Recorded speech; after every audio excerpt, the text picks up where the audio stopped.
Assalamualaikum anak-anak, apa kabar kalian hari ini? Semoga senantiasa sehat ya. Untuk pembelajaran OTK Kepegawaian hari ini, kita akan membahas tentang KD 3.5, yaitu menerapkan prosedur pengadaan pegawai. Nah, apa sih pengadaan pegawai itu? Pemerintah telah membuat peraturan tersendiri mengenai pengadaan pegawai negeri sipil, seperti yang terdapat dalam Peraturan Pemerintah Nomor 11 Tahun 2017 tentang Manajemen Pegawai Negeri Sipil, yang mana pengadaan PNS atau pegawai negeri sipil melalui tahapan perencanaan, pengumuman lowongan, pelamaran, seleksi, pengumuman hasil seleksi, pengangkatan calon PNS dan masa percobaan calon PNS, serta pengangkatan menjadi PNS. Pengadaan PNS dilakukan berdasarkan pada penetapan kebutuhan PNS dan untuk menjamin kualitas PNS. Nah, biasanya pengadaan PNS dilakukan secara nasional. Jadi pada intinya, pengadaan PNS itu merupakan kegiatan untuk mengisi kebutuhan jabatan administrasi atau jabatan pelaksana, jabatan fungsional atau keahlian, kemudian jabatan fungsional keterampilan. Nah, jabatan fungsional keterampilan ini ada pemula dan ada terampil. Tahapan pengadaan pegawai negeri sipil telah diatur dalam Peraturan Pemerintah Nomor 11 Tahun 2017 tentang Manajemen Pegawai Negeri Sipil. Dalam peraturan tersebut, pengadaan pegawai negeri sipil terbagi menjadi dua. Yang pertama adalah pengadaan nasional atau seleksi nasional, dan yang kedua adalah pengadaan untuk instansi atau seleksi instansi.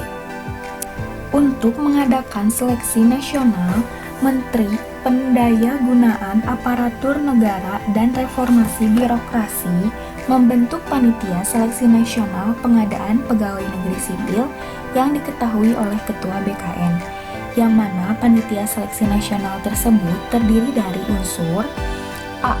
Kementerian yang menyelenggarakan urusan pemerintahan di bidang pendayagunaan aparatur negara. B.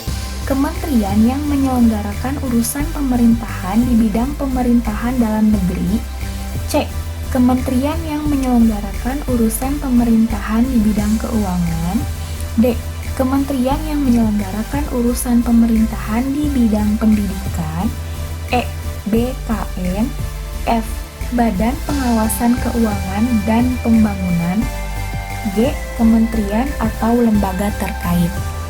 Sedangkan untuk seleksi instansi, pejabat pembina kepegawaian membentuk panitia seleksi instansi pengadaan PNS dan diketahui oleh pejabat yang berwenang. Panitia seleksi instansi pengadaan PNS terdiri atas unsur yang pertama, unit kerja yang membidangi kepegawaian, yang kedua, unit kerja yang membidangi pengawasan, yang ketiga, unit kerja yang membidangi perencanaan, yang keempat, unit kerja yang membidangi keuangan, dan yang kelima, unit kerja lain yang terkait. Tahapan pengadaan pegawai yang paling pertama dan penting adalah perencanaan, yang mana perencanaan ini meliputi A. Penjadwalan kegiatan. Nah, penjadwalan kegiatan ini antara lain yang pertama, inventarisasi lowongan jabatan yang telah ditetapkan dalam formasi serta syarat jabatannya. Yang kedua, pengumuman akan dilaksanakannya pengadaan pegawai negeri sipil. Yang ketiga, menyiapkan materi ujian. Yang keempat, menyiapkan sarana dan prasarana yang diperlukan. Yang kelima, pelamaran. Yang keenam, pelaksanaan penyaringan. Yang ketujuh, pengangkatan menjadi CPNS sampai dengan pengangkatan menjadi PNS.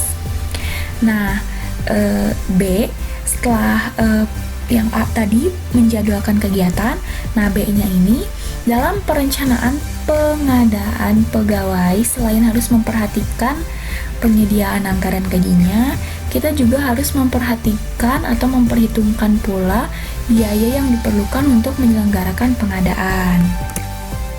Nah, selanjutnya pengadaan pegawai negeri sipil hanya diperkenankan dalam batas formasi yang telah ditetapkan. Jadi, batas banyaknya pegawai negeri sipil di suatu lembaga itu sudah ada ketetapannya.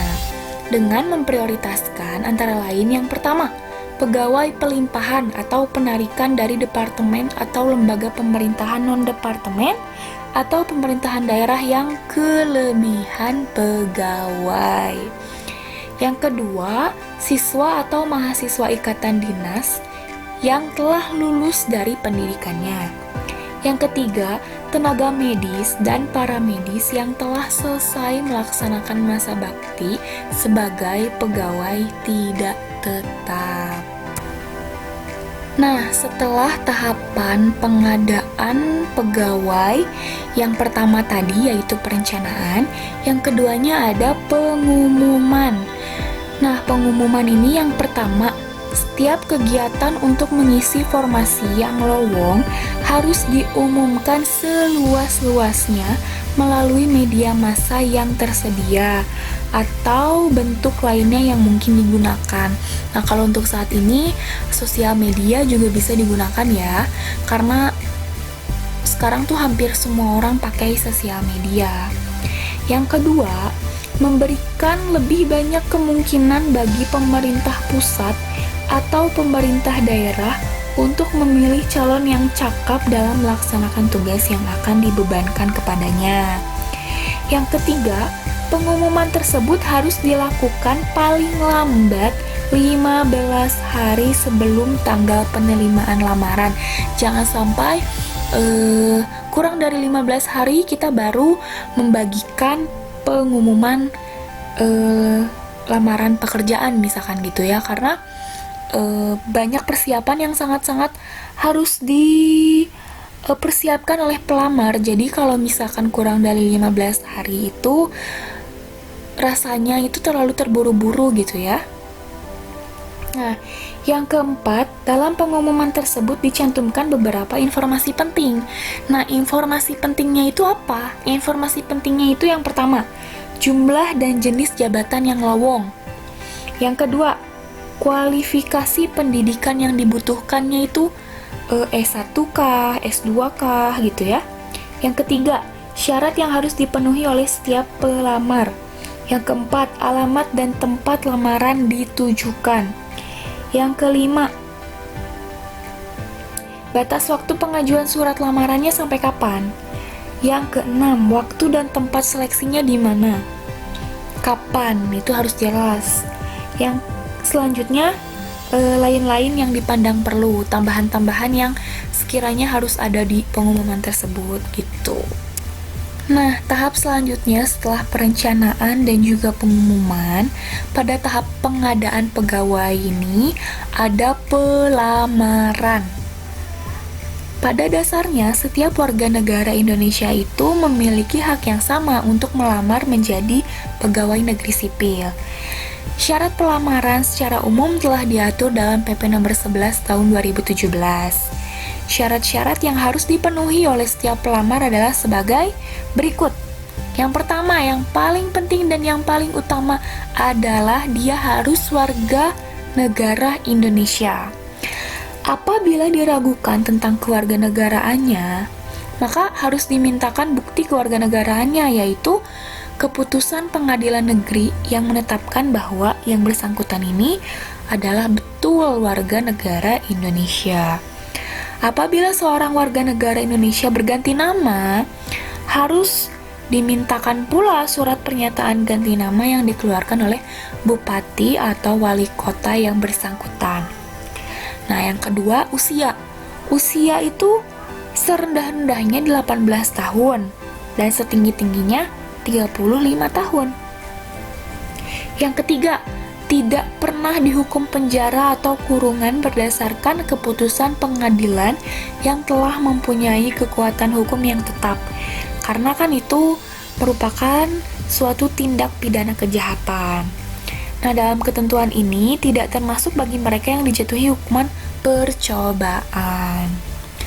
Yang keempat, tidak pernah diberhentikan dengan hormat tidak atas permintaan sendiri atau tidak dengan hormat sebagai pegawai negeri sipil atau anggota TNI atau anggota kepolisian Indonesia, atau diberhentikan tidak dengan hormat sebagai pegawai swasta. Nah, selanjutnya tidak berkedudukan sebagai calon atau pegawai negeri. Yang selanjutnya yang keenam, mempunyai pendidikan atau kecakapan atau juga keahlian dan keterampilan yang diperlukan. Selanjutnya yang ketujuh, berkelakuan baik serta sehat jasmani dan rohani. Selanjutnya bersedia ditempatkan di seluruh wilayah negara Kesatuan Republik Indonesia atau negara lain yang ditentukan oleh pemerintah. Selanjutnya syarat lain yang ditentukan dalam persyaratan jabatan termasuk syarat khusus yang ditentukan instansi yang bersangkutan. Iya, sekian anak-anak pembahasan KD 3.5 hari ini. Mohon maaf apabila banyak kekurangan yang Ibu sampaikan. Mohon diambil positifnya saja dan dibuang negatifnya. Terima kasih banyak atas perhatiannya. Semoga kedepannya kita bisa bertemu di kelas, bisa belajar di kelas lagi bersama-sama, berinteraksi di kelas lagi, seru-seruan bersama.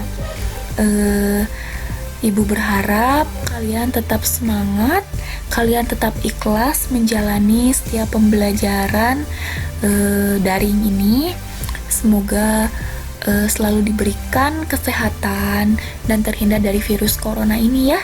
Kita berdoa sama-sama supaya virus corona ini cepat selesai sehingga kita bisa bertemu lagi di kelas. Ya, sekian dari Ibu. Sekali lagi terima kasih atas perhatiannya dan mohon maaf apabila banyak kekurangan.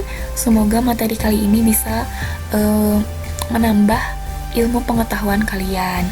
Nah, materi ini belum selesai ya, nanti kita lanjutkan minggu depan, oke? Tetap semangat, jangan lupa kerjakan tugasnya. Assalamualaikum warahmatullahi wabarakatuh.